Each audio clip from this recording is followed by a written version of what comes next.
Les enfants, qu'est-ce que c'est? Ma carte bleue. C'est ma carte bleue. Et si vous comprenez ce que je vais vous montrer là, je vous donne le code. Et vous faites les soldes tant que vous voulez. Ça va? Ouais. Écoutez bien. Pour avoir le code, j'ai deux options. J'ai une option qui consiste à dire à un élève, que j'appelle U, le code. On va dire que c'est l'élève 0. Il connaît mon code. Et il doit le dire au 10e élève, donc au l'élève 10, donc c'est le 11e du coup si on considère que lui c'est le premier, mais au 10e élève, il a le droit d'aller lui dire mon code de carte bleue. Deux manières. Donc il y a deux manières que l'élève avec l'indice 10 récupère mon code de carte bleue. Soit, donc vous êtes d'accord que s'il y a un élève 0 ici et un élève 10, ça veut dire qu'entre, il y a l'élève 1, l'élève 2, l'élève 3, blablabla, l'élève 9, l'élève 10. Et lui, d'accord, là c'est le numéro de l'élève, et lui, à chaque fois, la valeur U1, elle représente mon code de carte bleue. Donc l'élève 0 donne U0, mon code de carte bleue, à l'élève 1, U1. L'élève 1 qui a mon code de carte bleue le passe au deuxième, etc., etc. Donc là, on a exactement la même chose. Il y a deux manières de voir les choses.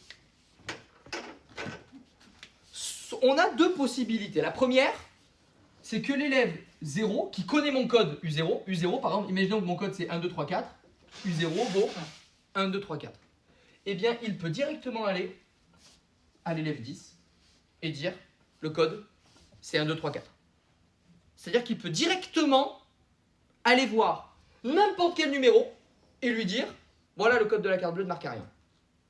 Alors que la deuxième manière, c'est une manière où il faut fonctionner de proche en proche. C'est-à-dire, l'élève 0, il doit forcément passer par l'élève 1. Et l'élève 1 doit forcément passer par l'élève 2. Et l'élève 2 doit forcément passer par l'élève 3. Etc. Etc.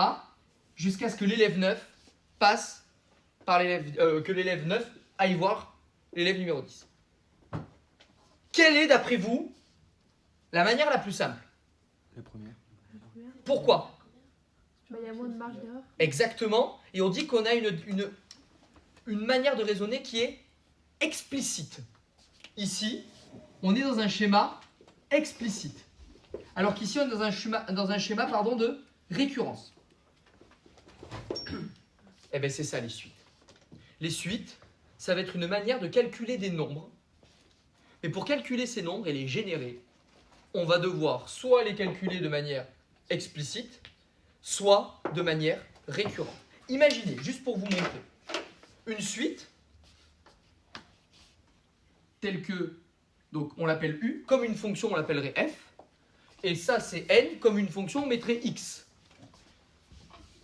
Si UN, par exemple, c'est 3N plus 1.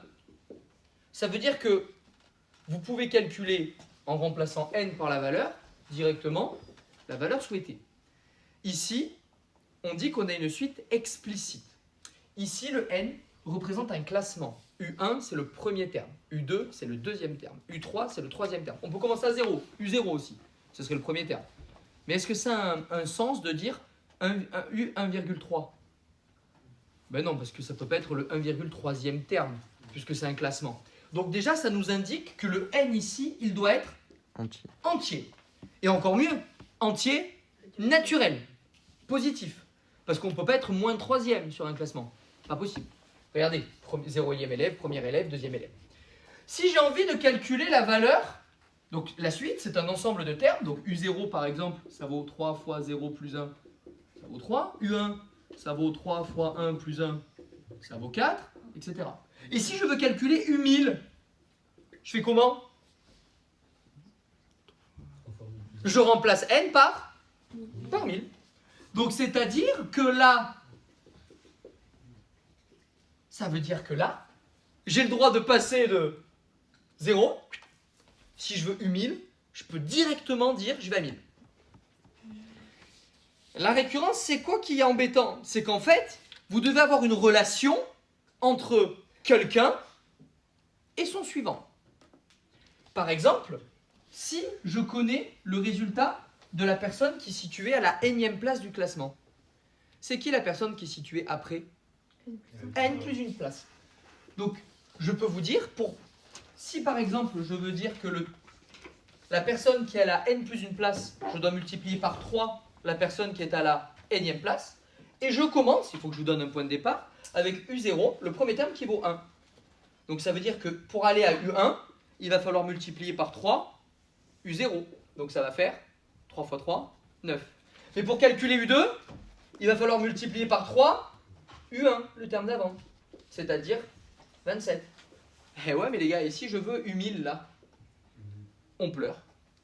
On pleure parce que pour avoir U1000, il faut d'abord que je calcule U3, U4, U5, parce que U1000, ça va être 3 fois le terme d'avant, c'est-à-dire 3 fois U999. Mais pour avoir U999, il me faut U998. Et donc on se rend compte qu'on a deux manières, quand j'ai une suite de nombres, de calculer les termes.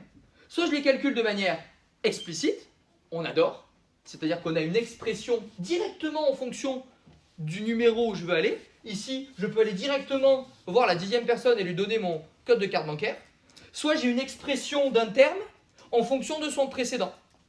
Parce que finalement, ici, si je voulais aller voir U3, il fallait absolument que ça passe par le précédent. Si je voulais aller voir U10, il fallait absolument que ça passe par le précédent. Et de manière récurrente, par tous les précédents aussi. Est-ce que ça va? Ouais? Quel est le cours?